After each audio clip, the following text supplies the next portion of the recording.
வணக்கம். இப்போ இந்த வீடியோ ப்ரெசன்டேஷனில் நம்ம MCX நேச்சுரல் கேஸ் மார்க்கெட்டில் இன்றைக்கி எப்படி ட்ரேட் பண்ணலாம் அப்படின்றத பற்றி பார்க்குறதுக்கு முன்னாடி நேற்று மார்க்கெட்டில் என்ன நடந்தது, நம்ம என்ன எதிர்பார்த்தோம் அப்படின்றத பற்றி பார்க்கலாம். நீங்கள் பார்த்துட்ருக்கிறது நேச்சுரல் கேஸோட 7 நிமிஷம் கேண்டில் ஸ்டிக் சார்ட். இந்த கேண்டில் ஸ்டிக் தான் நேற்று மார்க்கெட்டோட ப்ரைஸ் ஓப்பனிங் 179 பக்கமாக ஓப்பன் ஆகிருக்கு நேச்சுரல் கேஸ் மார்க்கெட். நம்ம என்ன எதிர்பார்த்தோம்னா 182 வரைக்கும் மார்க்கெட் செல்லிங்க்கு சாதகமாக இருக்கும்னு எதிர்பார்த்தோம்.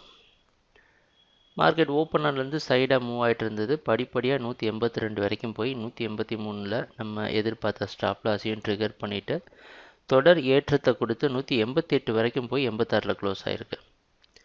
சொல்லப்போனால் கிட்டத்தட்ட 10 பாயிண்ட் ப்ரைஸ் ஆக்ஷனை கொடுத்துருக்கு நேச்சுரல் கேஸ் மார்க்கெட். இது ஒரு மிகப்பெரிய ஒரு ப்ரைஸ் ஆக்ஷனாக அமையுது. நேச்சுரல் கேஸ் மார்க்கெட் பொறுத்த வரைக்கும் ஒரு 9-10 பாயிண்ட்லாம் ஒரே நாளில் கொடுக்கறது அப்படின்றது ஒரு பெரிய விஷயந்தான்.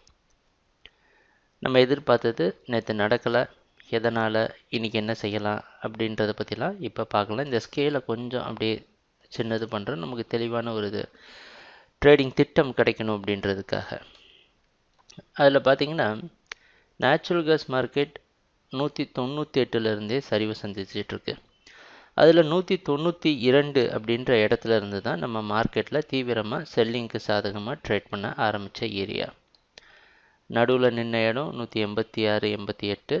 இப்போ ப்ரைஸ் 86ல் இருக்குது, 186ல் இருக்குது அப்படின்றது குறிப்பிடத்தக்கது. அதிலேருந்து சரிவை சந்தித்தது 177 வரைக்கும் கீழே வந்து ஒரே நாளில் மார்க்கெட் பார்த்திங்கன்னா மறுபடியும் 188 வரைக்கும் போயிட்டு இங்கே வந்து நின்றுட்டுருக்கு. ஒரே நாளில் மார்க்கெட் இந்த ஏற்றத்தை கொடுத்ததுனால மார்க்கெட்டோட ட்ரெண்டு மாறுமா? நமக்கு உள்ள ஒரு சந்தேகம் இருக்குது. ஏன்னா ஒரே நாளில் 9 பாயிண்ட் 10 பாயிண்ட் மேலே போனதுனால மார்க்கெட் சும்மா மேலே போயிருக்காது.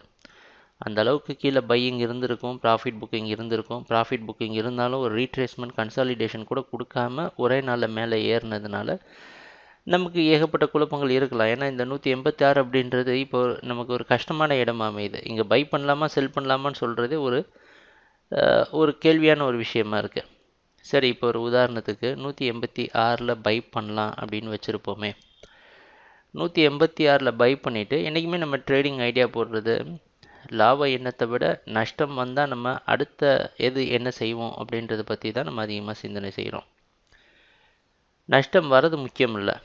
அதாவது ஒரு பை பண்ணிவிட்டு ஸ்டாப் லாஸ் போடுறது கூட முக்கியம் கிடையாது. அந்த ஸ்டாப் லாஸ் ட்ரிகர் ஆகிறதும் ட்ரேடிங்கில் ஒரு யதார்த்தமான விஷயமா இருக்குது. ஆனால் நம்ம ட்ரேடிங்கை தொடர்ந்து கண்டினியூ பண்ணணும். ட்ரிகர் ஆனதுக்கப்புறமா அடுத்தது நம்ம என்ன செய்வோம், ஸ்டாப் லாஸ் இப்போ ட்ரிகர் ஆகிடுச்சுன்னா அடுத்தது நம்ம என்ன செய்வோம் அப்படின்றதுக்கும் திட்டம் வேணும்.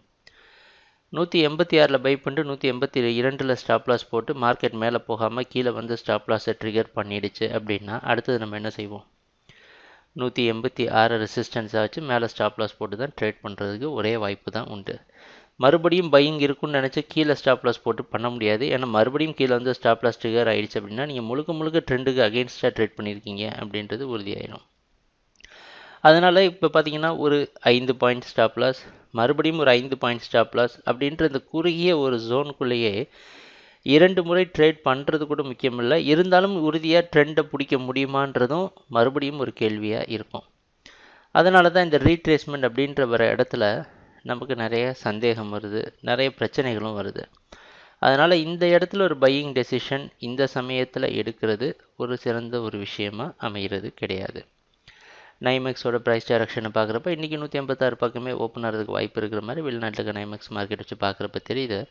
அந்த அடிப்படையில் இன்றைக்கி என்ன செய்யலாம் அப்படின்னா 188 வரைக்கும் செல் பண்ணி 189 பக்கமோ 88.6 பக்கமாகவோ ஸ்டாப் லாஸ் வச்சு ட்ரேட் பண்ணலாம்.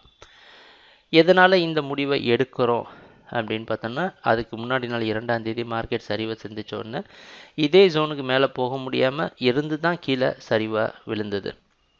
அதனால் இந்த ஜோனையும் உடைச்சி மேலே போகிற சமயத்தில் பார்த்து நம்ம முடிவெடுக்கலாம். அவசரப்பட்டு பை பண்ணணும் அப்படின்ற எண்ணம் நமக்கு கிடையாது, ட்ரெண்ட் கன்ஃபர்மேஷன் கிடைக்கிற வரைக்கும். எதனால் நம்ம அவசரப்பட்டு பை பண்ண வேணாம் அப்படின்னு பார்த்தோன்னா, 2 நாள் மார்க்கெட்டில் நேச்சுரல் கேஸ் மாதிரி கமோடிட்டியில் தொடர்ந்து பையிங் தொடர்ந்து இருக்கிறது அப்படின்றது கொஞ்சம் கம்மியாக தான் நடந்திருக்கு. ட்ரேடிங் ஹிஸ்ட்ரி எடுத்து பார்க்குறப்ப கொஞ்சம் கம்மியாக தான் இருந்திருக்கு. ரொம்ப ஸ்ட்ராங்கான பையிங் இருந்தால் மட்டுமே இந்த மாதிரி சம்பவங்கள் நடக்கும். அப்படி நடந்தாலும் மார்க்கெட்டில் நமக்கு 92-90 அப்படின்ற இடத்துல இன்றைக்கி க்ளோசிங் கிடைக்குன்ற ஒரு நம்பிக்கை இருக்குது. இன்றைக்கி மார்க்கெட் பையிங்க்கே முடிந்தாலும் 92-90 அப்படின்ற இடத்துல நமக்கு வாய்ப்பு உண்டு.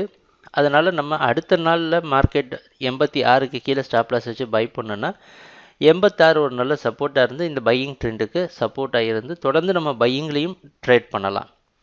அதனால தான் இன்றைக்கி மார்க்கெட்டில் கொஞ்சம் நேற்று மார்க்கெட் பையிங்க்கு சாதகமாக அமைஞ்சிருந்தாலும் இந்த ஒரு சின்ன ரிஸ்க் எடுக்கிறது அவசியமானதாக அமையுது. இதுதான் இன்றையோட ட்ரேடிங் திட்டம். ட்ரேடிங் நடக்கிறப்போ பார்ப்போம் என்னென்ன மாற்றங்கள் வருதுன்னு. எங்கள் வீடியோ ப்ரெசன்டேஷனை தொடர்ந்து பார்த்துட்டு இருந்ததுக்கு மிக்க நன்றி, மகிழ்ச்சி, வணக்கம்.